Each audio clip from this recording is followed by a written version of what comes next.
back to Cooking in Quarantine with Mary.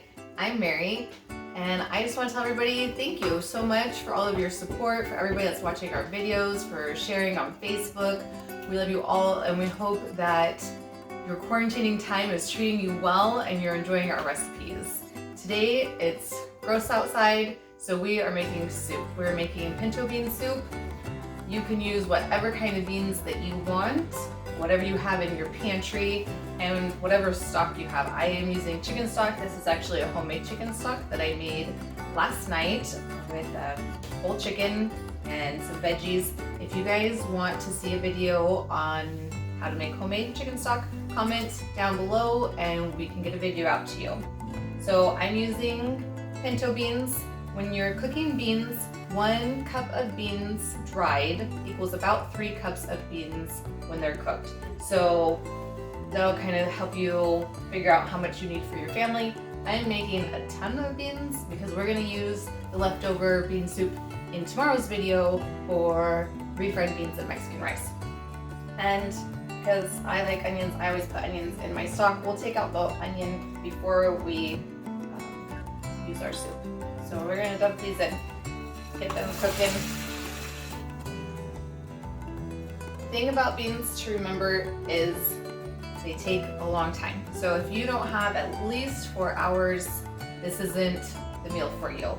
If you are going to make this for dinner and it's 4 o'clock and you try to just boil them as fast as you can for 2 hours, it's not going to work. So you're gonna bring up your pot of beans to a boil, and then you're gonna let it simmer on about medium for at least 4 hours, maybe a little bit longer.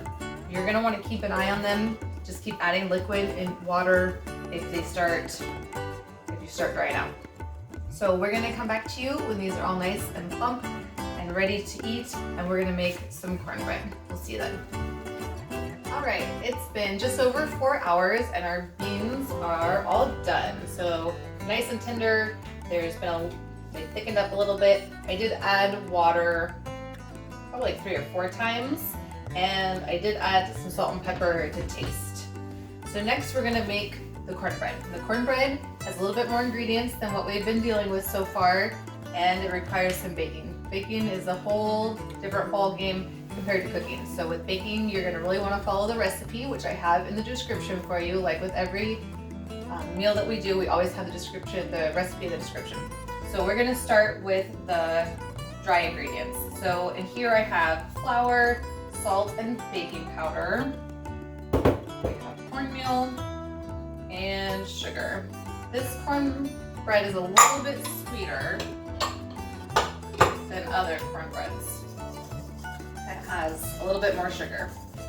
We're just gonna get that all whisked together, and then we're gonna combine our wet ingredients. So we have 2 eggs, butter, and milk, and we're gonna get those ready here. I'm using a butter alternative for this one. I have Smart Balance. I really like Smart Balance. It works a lot like butter. It's just supposed to be healthier. And then I'm using regular milk, but you could definitely use a milk alternative. And with your butter, you want it melted, but you don't want it hot. So make sure you're not using hot, it'll scramble your eggs. So getting all this mixed together here, and the milk. And then we're just gonna pour the wet ingredients into the dry ingredients. Super easy, guys. You can do this, I believe in you. Don't be scared just because I said baking. But you are more than welcome to use a package. Jiffy makes a really good package of cornbread, super easy. That's actually what my boys started learning how to bake with, are the Jiffy mixes. They used to love that. They do it all by themselves. Get all this stirred together. You don't have to beat it for 2 minutes or something like a cake. You're just getting it combined. And then we're going to put it into our 9x13 baking dish. And we have the oven at 350 degrees already. Just for a second. Get lumps out.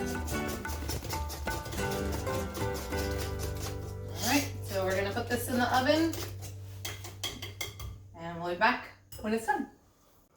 All right, so I just took the cornbread out of the oven and we got it all dished up here. So we have our soup and our cornbread, which is a really good meal in and of itself, but you can always add butter or honey to your cornbread.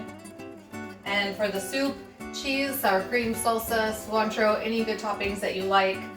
But this is the way that we're gonna eat it for dinner tonight. So thanks for spending some quality quarantine cooking time with me.